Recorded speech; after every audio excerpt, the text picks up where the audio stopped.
Ladies and gentlemen, welcome back to the studio of Hala Kuwait, and for now we're about to welcome our second guest for this evening, Mr. Nawaf Almahdi, English teacher, cultural researcher and blogger as well. Welcome to the studio. Hi Du'aj, it's very nice to be here. It's also the pleasure is mine to have you here with us also on the KTV2 channel. So for now, let's begin talking about studying during Ramadan. It's difficult a little bit for some students. So basically, what makes studying during regular hours different from Ramadan's studying hour, if you will?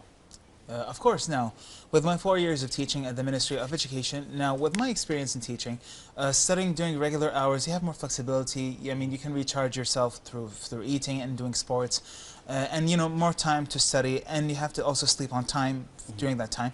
But during Ramadan, students, I think, will have more difficult time managing their fasting routines while also coming to school at the same time. However, with the new development of time management within the ministry, we have a much more flexible timing for students to show up to school and leave home, get some rest before iftar, and then go study. That's some of the minor differences. But however, you will see that a lot of students are going to be staying up late a bit more often during Ramadan, yes, for Taraweeh and for praying mostly. Definitely. So this is the part where it gets difficult for the students, but how about the teachers themselves? So basically, is it difficult to teach during the holy month of Ramadan? Well, it can be a bit difficult, but I mean, depends on where you teach, to be honest.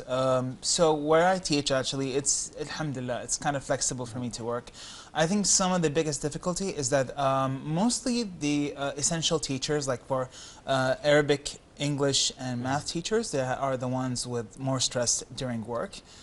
Because during this shift, as I've learned that from the ministry's new policies during Ramadan, is that mostly the non-essential courses like sports and library studies and many other different non-essential courses will be removed. So there will be more focus on the essential courses like Arabic, English, math, science, based courses mostly.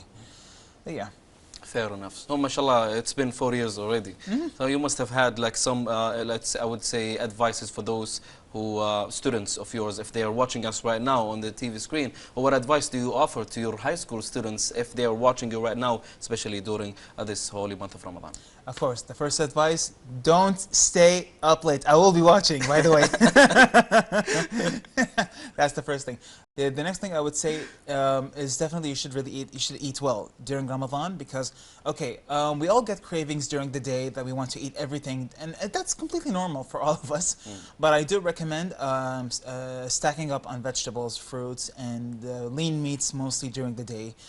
Dates are also important because they're full of vitamins, and also making sure to hydrate yourself. By the way, there's a small fact that not a lot of people know, that Gatorade is a very good drink, especially because it has electrolytes, which are extremely essential for the human body. But if you don't really like Gatorade, what you can do is basically have this recipe I've tried. Basically, it's coconut water and just a squeeze of lemon and some honey and a pinch of salt. It makes a whole lot of difference, by the way. And also the coconut has some electrolytes, right? Of course, coconut water is full of electrolytes, and it's naturally full of hydrating qualities. The honey will give you like the sweet touch of flavor because it will make it easier to drink, and a pinch of salt, because salt is also a natural electrolyte because it helps flush out toxins within your body itself. That's really interesting and a very nice advice from you, Nawaf. All right, so when it comes to studying, which is more important to focus on studying first? Is it like the science subjects or humanities? Which one do you think is best for the students to focus on first? That's a very good question. Now, not everyone has the same cut in the way of studying. So let's say just in my case, I always started with the technical courses like math and science because it was the most difficult for me. And then once I'm done with them, I'll go to the humanities, which is my specialty and the easiest one for me and the one I love.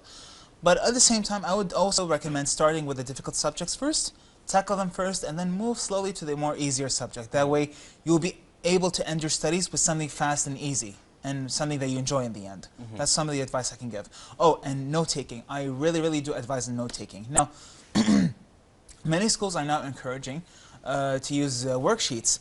They're made by teachers and heads of departments, which is easier for you to memorize and study your notes. which you can put onto your notebook, which is a much better solution. Also, you have Hala. There's this an amazing academic platform called Hala, which is ran by amazing Kuwaiti teachers, and they provide all the materials and past exams and mock exams that are used for quizzes and exams, and it's really amazing, mashallah. MashaAllah, look at how easy studying is right now. I mean, back in my time, we didn't even have the access to the internet as much as now, of course. And by the way, I wanted to ask about, using ChatGPT for studying as well. I mean, we spoke about this earlier, but let's have it discussed here during our, live session. So what do you think? What's your take? So my take on ChatGPT, look, AI in general is making our lives easier, but a lot of people are using it for the wrong reasons. So let's say, for example, many private universities have now shifted to online submissions rather than printed work, because anyone can fabricate their work, print it, and you can't verify if it's actually their work or not. So there are many anti-ChatGPT softwares that can detect if this work is written by ChatGPT. But back to your question, yes. I mean, you could use it to get some information out of Yes. it, not to do your work. Thank you. If you really want to maximize your use for ChatGPT, is to use it to break down tasks, not let it do your tasks. Because there is this disclaimer with ChatGPT that says ChatGPT can make mistakes, and there will be less mistakes if you use ChatGPT to break down difficult tasks into easier chunks that are more digestible and easy to work with. Yeah, and also it can really help demystify difficult concepts and make them easier for you to understand. That's how I do it when I study. Fair enough. All right, cool and interesting. All right, you heard Mr. Nawaf. So for now, do you have any tips and tricks for studying when you were a student back in the days? Are they like relevant in this day and this age? Of do you course. still use it? Okay, so I would go to academic institutes, so the way we call it in Arabic, ma'ahid, Yes. for difficult subjects. I always did that, even during Ramadan, because so back in my day, I'm sure in your day as well, we used to, because we depending on the time of the year, sometimes Ramadan is also included in the academic year when we study. Remember? Yes. This did happen to me, by the way, both when I was in college and high school. I always go to academic institutes to tackle down difficult subjects. So some of the difficult subjects I had were math mostly. So I am in an arts and humanities route during high school. So we had statistics, not math, basically. And I would take classes for statistics, Arabic, and that was just the two courses I would take. So it depends on the student himself, right? Yes, yes. Definitely. And also, other tip is always be sure to take your notes early. Always ask your teachers for help. And if you're not confident enough, you can always ask the head of department in your school, because they have the most knowledge about the curriculum, and they can basically help you with all the information. I guess make sure not to fall behind, and that's all. This is the most important. And always ask, always ask, because if you don't ask, you don't get. That's the philosophy my father taught me, and it has helped me a lot, even at post-graduation from high school and college. All right, good. So what are considered to be the biggest distractions during studying? Because in the age of speed, everything can be distraction, right? So you know what I'm talking about, the phone, or what else? Absolutely, yeah. Social media, and social media. Those are the top three distractions, of course. Now, I'm sure in the age of TikTok, we all love to use TikTok. I like to use it even as a teacher. It can be both fun and educational. But I always use the strategy where I turn off my phone for the next 2 hours. But of course, you have to tell, okay, let's say, for example, you have a group chat for your family. Just give them a prior notice. I'll be turning off my phone for 2 hours. If you need anything, just come to my room.